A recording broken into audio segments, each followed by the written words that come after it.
targeting one sector. 2 weeks later, we're targeting 100 sectors. So I don't think this is replicable. And even if it were, and if all countries started to intervene, have their champions and put a lot of subsidies and so on and so forth, of course the largest countries, the ones that have, the largest war chests, money to burn, they're going to win this fight. So I don't think this is, would benefit particularly the smaller countries, the smaller emerging countries. So despite that, I don't think that, I think it hurts the regulatory policy. It's not replicable among all emerging countries, at least not of the same success. But the fact of the matter, we've already seen some of that happening. There's already a war, to use the expression of a finance minister, there's an industrial policy war going on. I mean, there's countries adopting a number of measures to promote their local industries, and of course, leads to the problems that I was talking about. I just want to show you 2 graphs here, which illustrate the type of problems I'm talking about. This is a graph from Global Trade Alert. This is sort of an institution that tracks measures not only to distort trade, I mean tariffs and tariff barriers, but also industrial policies measures that have effects on in the country's trade partners. And the darker the color, the more measures those countries have adopted since they start tracking that in 2009. Unfortunately, they don't have a longer series. But as you can see there, look who is the most active countries in terms of adopting trade distorting measures and industrial policy measures. The BRICS, and guess who they are targeting when they are adopting those measures. This is the same graph, but this is the measures taken against China by other countries in the world. Look, who are the countries that have adopted the most measures against China since the onset of the crisis? The BRICS. So, that's what I'm talking about. There's already something going on there, that they are fighting each other to see who has the most powerful industrial policy, who has the most powerful state company. And, it doesn't sound to me that, it's very promising in the long run. Even I was reading yesterday in the Wall Street Journal that Vietnam, it poured $200 billion in a shipyard, a state shipyard. They wanted to be just like Korea shipyard, Japan shipyard, and then went bust, by the way. But in any case, it's sort of generalized. So I'm sure that there's the need for more and not less regulation. In the case of exchange regime, there's no doubt that it's a very challenging issue, both technically and politically. But I'm not going to discuss that in detail. I don't have the time for that. But there's no doubt that there's already seeds in the in the multilateral institution that one can use to try to at least have a reasonable, perhaps not the first best solution, but something that would avoid this thing to going on. In the case of the IMF, which is more concerned about trade imbalances, there's the Article 4 that talks about countries manipulating exchange rate to prevent effective balance of payment adjustment.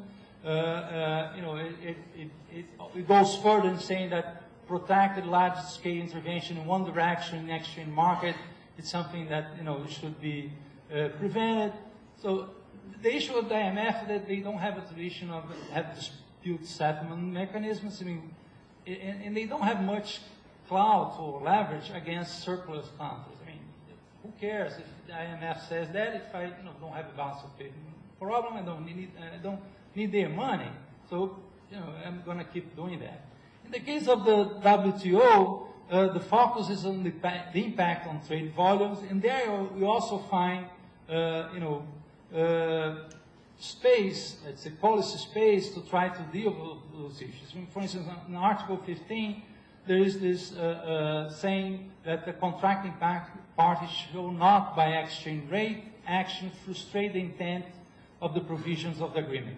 In other words, if you agreed, for instance, in the Doha, how to bring down your tariffs, you cannot, the next day to devalue your currency by, a similar amount that would just, make the tariff liberalization, useless. So here there's a number of complications because, for instance, economists know that the equivalent of an exchange rate devaluation will be a subsidy to exports and a tariff on imports. So let's say you find that the country has done, the value beyond that would be reasonable, so you would have to impose a tariff on the exports and subsidize the imports. So it's going to be, it's not very simple to do stuff like that.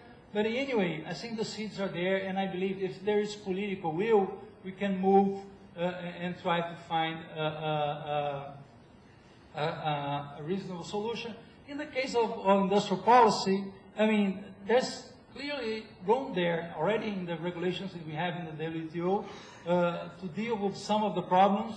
But I agree, the contract is incomplete. I mean, there's a number of practices which are not regulated by the WTO, and I think it's in the interest of the emerging countries to do that. Things like TRIMs, trade-related investment measures, you cannot force a country to, the only conditions to sell something to country X is that you set up a factory there and start, producing the products or transferring technology, something like that.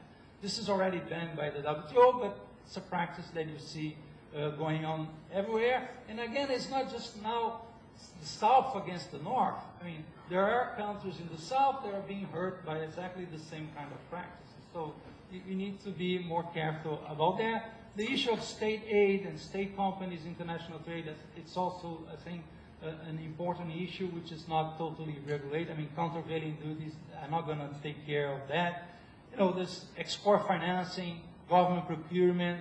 If your state is too big, it's 50% of the economy. You have state companies that control a substantial part of the economy. If you impose local content rules, you're hurting.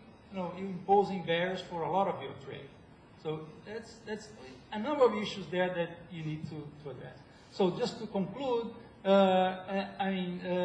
despite the theoretical and practical difficulties in terms of establishing what exactly it's exchange rate misalignment, I think that there's clearly a need there. It's to do something about it. You can reasonably establish if a country is targeting the exchange rate or not.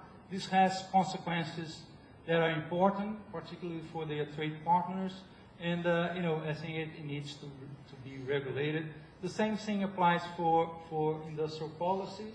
I mean, I think it has to address the whole package. Just looking at exchange rate alone, it's not going to do the job. And just to finalize, I mean, the point that I made earlier, it's no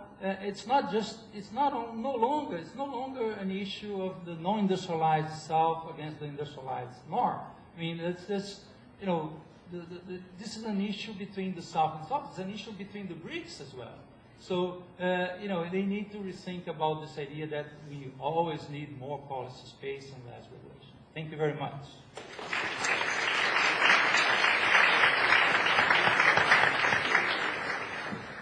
Thank you, Professor Moreira. I think we are having more and more important issues to discuss, but now we'll turn to China.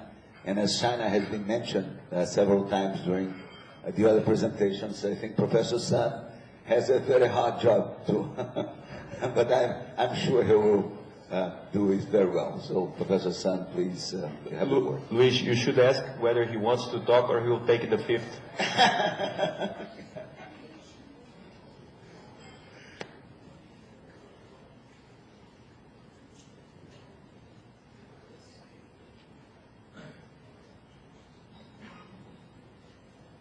Thank you, President. And it's my honor to be invited here to attending the conference and listening so many eminent views on the BRICS issues, especially the exchange rate issues that we talk about. And I'm trying to make my contribution from the perspective of China. And my presentation will be divided into 6 parts. And the first part is the impact of the crisis. And here we can find also there is a V-shaped recovery of the impact of the crisis. The blue bars indicate the tax spread of United States that suggested the impact of the crisis on banking sectors. However, the real economy will have recession about 2 quarters later. But both BRICS in the United States are present a V-shaped recovery. And what is the impact of the crisis on China? Here is, I'm trying to calculate the tax spread of United States into the China. Here we can find, at the peak of the crisis, the tax spread of the United States increased by about 5%. However, in China, the tax spread is the blue lines. Is just increased by about 0.7 or 0.8%. That means the impact of the crisis on China's banking sector is not very severe. So where is the real impact of the crisis to China? Here is we can find the China's export, the total export is highly related with the goods import of United States. It's very high related. However, it is not only for China. It's for the BRICS also shows the same tendency, the same correlation, the export of BRICS and the imports of United States. So does exchange matter to the current account balance? Actually, it is undeniable that the foreign trade is very important to Chinese economic growth, since we can find that the trade dependency of China is very high compared to Germany, compared to United States, compared to Japan, and also is the trade dependency of China is also high among BRICS.